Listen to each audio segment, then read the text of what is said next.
Okay, in this video we shall discuss about assigning interrupts as well as some of the ways of enabling and disabling the IRQ and the FIQ exceptions. So basically, as we know that what interrupt is, isn't it? So interrupt is basically something actually which disturbs the normal execution of the program. See, interrupt is a special type of exception that you have, as we have discussed some of the few of the exceptions. So here also interrupt is a special kind of exceptions. Okay, so it also disturbs the normal execution of the program. Similarly, it also goes for the whenever the normal execution of the program is disabled, then it goes to the interrupt service. It goes to the interrupt vector address, fetches the branching instruction from the, then it goes to the interrupt handler. Okay, any of the interrupt handler respective handlers. From there it goes to the interrupt service routine, and then it services the respective interrupt requests. Okay, so we shall discuss so basically there are three kinds of interrupts that we have. The first one, as we have looked into that one, that is software interrupts. Okay, so second one that you have is basically interrupt request. What we call this one is for IRQ. Okay, so interrupt request is IRQ, that is, and then you have the fast interrupt request.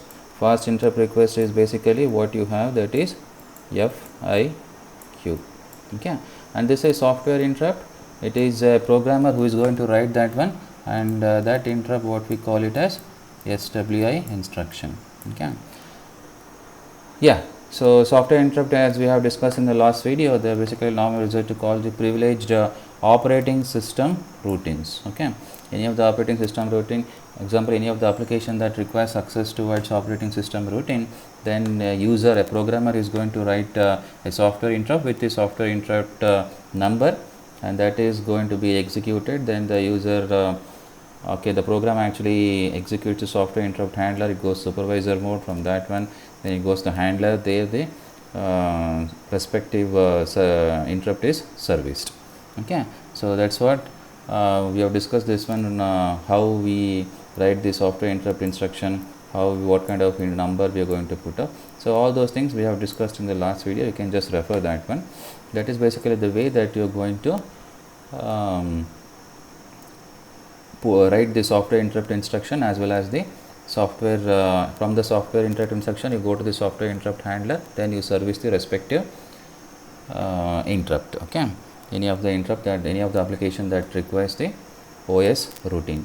Now, so coming to the second point that you have is interrupt request. This is basically the IRQ that you can just look in. This is IRQ is basically low priority interrupt. So IRQ is low priority interrupt, and the FIQ is the high priority interrupt. Any of the high priority which requires immediate attention of the processor. So then the through the FIQ pin the request is made. Okay, so interrupt request, they are normally assigned for general purpose interrupts.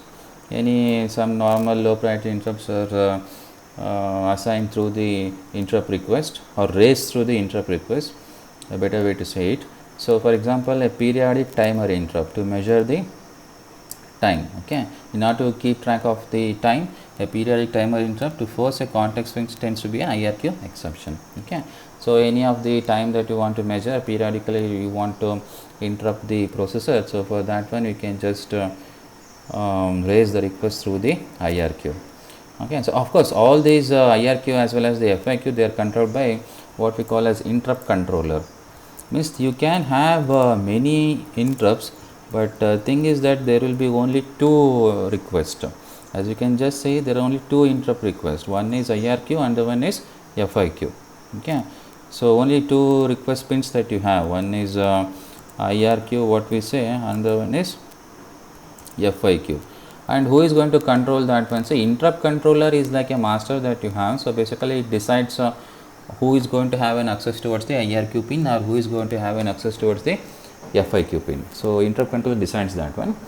Now coming to this point, as I said earlier, IRQ exception has a low priority. It always has a low priority. Then obviously it has high interrupt latency. We will discuss why this has high interrupt latency later in the video, and what is this interrupt latency, that we shall discuss in the later part of the video. but IRQ exception definitely has a low priority and a high interrupt latency. This you can just note down. Okay. Now next one is fast interrupt request. Fast interrupt request, they are normally reserved for very critical response. So whatever you require some immediate attention of the processors, which you want to assign some high priority, those kind of things actually the fast interrupt request they are made through the FIQ pin of the processor. Okay, you have two pins, IRQ pin and the FIQ pin. Okay, and so they are normally reserved for the single interrupt source that requires a fast response time. This is what I said, critical. Okay, so for example, direct memory access. Okay, this is DMA access, what we say, DMA, direct memory access controller. That specifically actually whenever you want to move the block of memory, so that actually where the lot of data is moved from one location to another location. So that time actually where DMA needs that access towards the blocks of memory, at that time it requires the immediate attention of the processor. At that time definitely actually the interrupt controller is going to allow this request through the FIQ pin, and that's what it does it, because that response is very critical, or any of the other things also. Okay, some real time requirements where the response is very critical, that time all those requests are raised through the FIQ pin. So thus in embedded operating system design, the FIQ exception is used for specific application. One example that I have taken is direct memory access, what we call DMA. Okay, so this is fine. So we shall actually look into the okay, these are three kinds of interrupts that we have: software interrupt, interrupt request, and fast interrupt request. Now we shall look into the definition of what interrupt latency is. Okay, so this is what interrupt latency is. So interrupt latency is see, whenever okay, let me actually read out this definition. It's an interval of the time. It's an interval of the time from an external interrupt request signal being raised to the first fetch of an instruction of a specific interrupt service routine.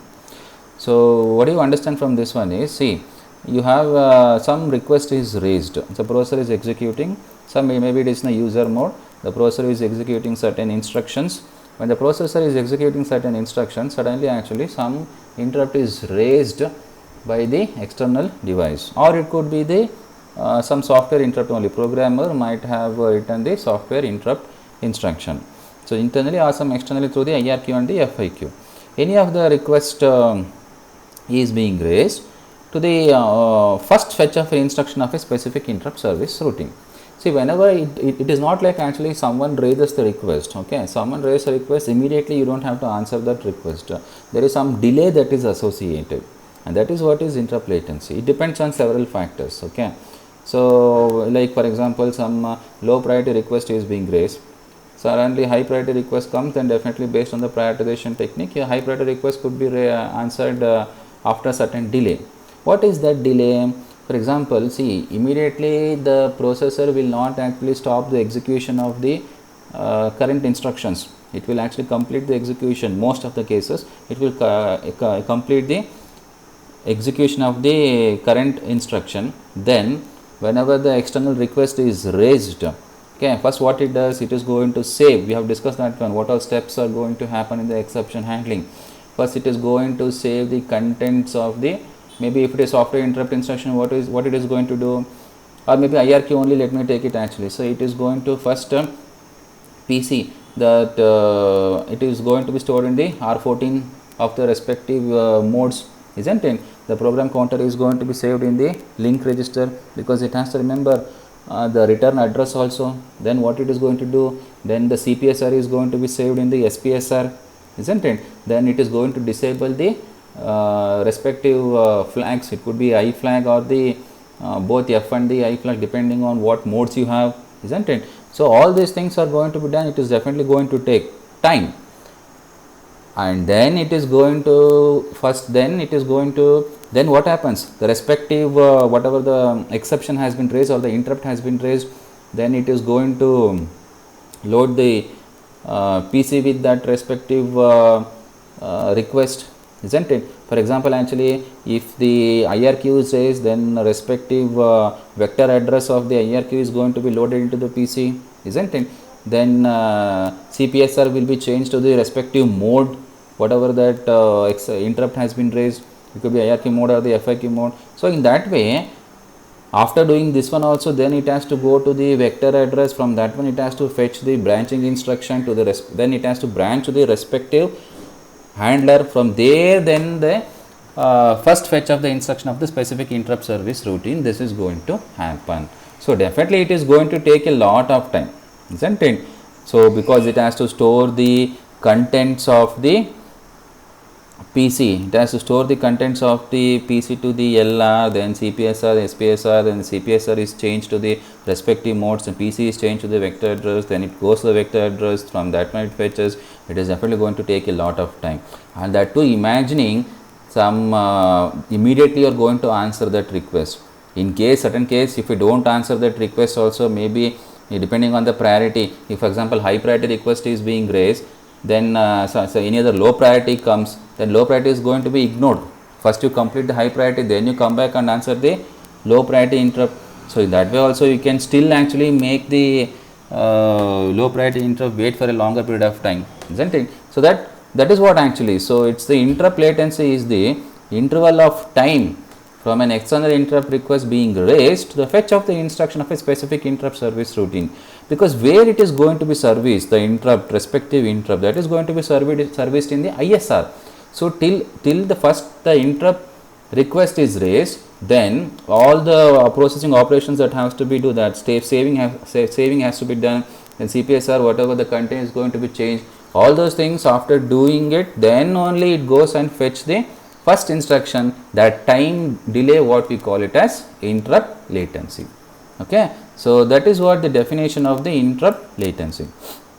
Then obviously actually you have okay, I hope all of you got this one, the definition of interrupt latency.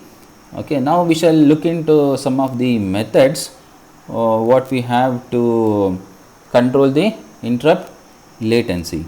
Okay, as I was saying, to control the interrupt latency, in a sense, to minimize the interrupt latency, because you don't want some requests to be kept on waiting for a longer period of time.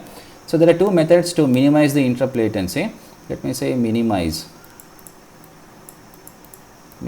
the interrupt latency. What are the two methods that you have to minimize the interrupt latency? First one is nested interrupt handler. It is just this is what with 3-level nested interrupt handler that you have it here. This is a normal execution of the instructions you have. One interrupt is being raised. When one interrupt is being raised, then definitely it goes to the respective interrupt handler. Before that interrupt handler gets finished, there is one more interrupt that is being raised, what we call interrupt 2 here. So what happens? There are two ways, so either you ignore that one or you keep on, you whatever this interrupt was being raised, okay, then you are handing this interrupt handler here. Okay, this is interrupt handler interrupt routine here. Okay, interrupt routine, interrupt handler, one and the same here.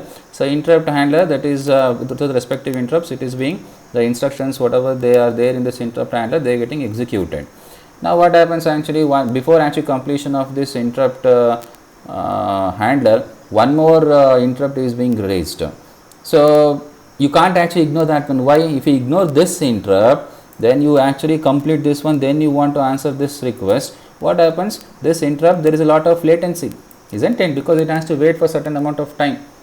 So what people do is that actually through the nested interrupt handler, you actually stop the execution of this interrupt. You stop the execution of this interrupt. What you do, you pick up this interrupt 2. That's why with respect to this interrupt, again you move to this interrupt handler. Again, when this interrupt handler is, in this interrupt handler, whatever the instructions are there in this interrupt handler that you are executing, so again some another interrupt, what we say interrupt 3, that interrupts the interrupt 2. So when this interrupt 3 interrupts the flow of this interrupt handler in interrupt handler 2, now what happens? Again actually, because in the nested interrupt handler, that's what we call nested here. It is similar to nested if else statements. I think all of you are aware of this one, nested if else statement. So similar to that one, like if else, it goes on like that way. So similarly here, what you have, before the completion of this interrupt handler, this interrupt was raised. So you answer this one, you go for this one, you save this contents in the stack, then you go here, start executing the instructions in the interrupt handler 2 for the interrupt 2. Now when this is before this gets over, another interrupt 3 is raised. So again you go for this interrupt handler, so interrupt routine for the interrupt 3, then complete this one. Now anyhow no interrupt is being raised here, so you complete the execution of all these instructions in the interrupt handler 3, then you return. You can't return directly here because you have to, here it was interrupted. So what you have to do, you have to return to interrupt handler 2, then after completing the instructions in the interrupt handler 2, you complete this interrupt handler, return to interrupt handler 1, then you complete this one, then you return to the normal execution of the instructions, nor is normal flow of the program. See, what you have to understand here is that definitely actually the interrupt latency is reduced for interrupt 3, isn't it? Because immediately it is answered here. Definitely interrupt latency of interrupt 2 is reduced to certain extent because it doesn't have to wait for the completion of the interrupt 1 here. Interrupt 3 doesn't have to wait for the completion of the interrupt 2 and interrupt 1, and interrupt 2 doesn't have to wait for the completion of the interrupt 1, isn't it? So here definitely the time interrupt latency for interrupt 3 is reduced, interrupt latency for the interrupt 2 is reduced to certain extent, because it, of course it has to wait for the completion of the interrupt 3 now, but doesn't have to wait for the completion of the interrupt 1. Now again interrupt 1, then but the worst interrupt latency what you have for all these cases, that will be for the interrupt 1, because what happened if the interrupt handler was not there, definitely actually interrupt 2 would have wouldn't have interrupted the interrupt 1, because you complete this interrupt 1, then you answer the interrupt 2, then you complete this one, then you go for the interrupt 3, isn't it? But interrupt handler will minimize the interrupt latency for, it will definitely minimize the interrupt latency for interrupt 3 and also to certain extent for interrupt 2 also. Okay, that's why you can't have many levels of interrupt handlers, the maximum 3 or 4 you can have it here. So interrupt 3 is definitely answered, it will have the minimum latency here, because here in this case again I am saying here it doesn't have to wait for interrupt 1 and interrupt 2 to be completed. Interrupt 2 also it's somewhat middle, doesn't have to complete interrupt 1, okay, definitely doesn't have to wait for interrupt 1 here, but definitely has to wait for interrupt 3 to be over, because this has interrupted the interrupt 2 here. Then interrupt 1, but here is the worst performer. Why it is the worst performer? Because interrupt 1 has to wait for interrupt 2 to be over, interrupt 2 has to wait for interrupt 3 to be over. That is, interrupt handler for interrupt 1 has to wait for both interrupt handler for interrupt 2 as well as interrupt 3. So that is a problem, but still it minimizes the interrupt latency. So overcome this one, what is done in second term is the disadvantage of this one. To overcome disadvantage of nested interrupt handler, prioritization technique is being followed. What happens in this prioritization technique? You assign different priorities for different interrupts. Maybe let me take one interrupt, let me have this interrupt 1. Okay, interrupt 1 is having some low priority, interrupt 2 is having some high priority, let me say interrupt 3 is having some middle priority. Now what happens, the advantage with this one is, now see, whenever interrupt 1 is being serviced, now prioritization technique means, see in this case, earlier case, if interrupt 1 is having high priority, means it was very important task, no priority is assigned, of course level is not assigned, but still it was having very important critical response. At that time actually it had to wait for interrupt 2 and the interrupt 3, even though they were not that much high priority. Okay, that not much critical response is required of interrupt 2 and interrupt 3, still it had to wait for these two interrupts to be over. But in this case what happens, maybe let me ask, okay, let me change this one. Maybe interrupt 1 I will have a high priority, interrupt 2 having the low priority. Now interrupt 1 which is high priority, it is getting serviced here. Now interrupt 2 tries to interrupt the interrupt 1, means interrupt handler of interrupt 1, that you have to understand.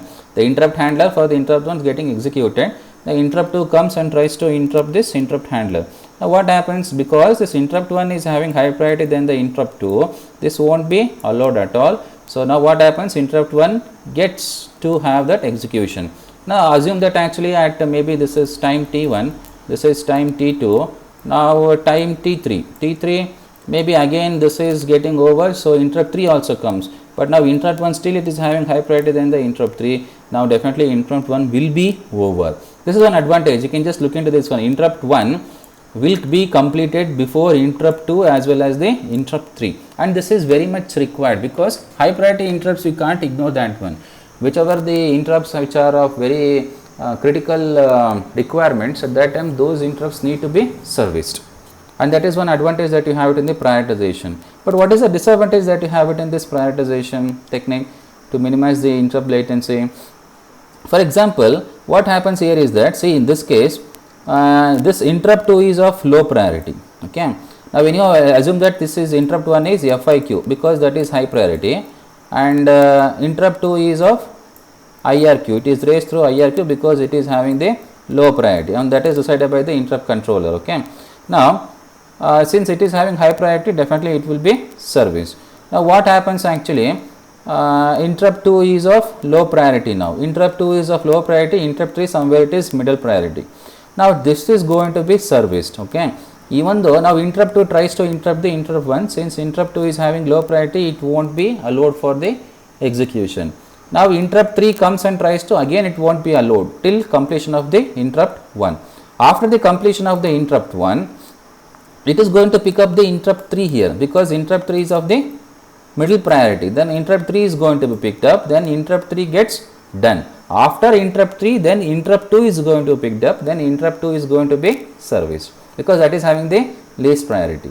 So here interrupt 2 had to wait for interrupt 1 completion, that is fine because interrupt 1 was raised first, but interrupt 2 also had to wait for the completion of the interrupt 3 which was raised after interrupt 2 raised the request. So even though it raised the request later on, but still interrupt 2 had to wait for the completion of the request of the interrupt 3, then it will be picked up. That is what I said here. For the low priority, IRQ exception has a low priority and higher interrupt latency. Higher interrupt latency means there will be higher delay, okay, than the FIQ exception, because FIQ exception is having a high priority. So then IRQ exceptions, definitely they will have very high latency, that is higher interrupt latency. Okay, so this is how you have higher interrupt latency whenever prioritization technique is followed. Prioritization technique is followed, then definitely, because that has to be followed because FIQ exceptions, they have the higher priorities, isn't it? So that's why usually whichever critical responses which requires immediate attention, you put all those things, raise the request through the FIQ, and which are of not that critical requirements, you put all those things, put all those requests through the IRQ pin. Okay, that's why they have made IRQ means low priority only, means not that much critical attention is required. Okay, so this is what with respect to interrupt latency. So we shall discuss about how to enable and disable the IRQ and the FIQ exceptions in the next video. Hope all of you got this one. Fine, thank you.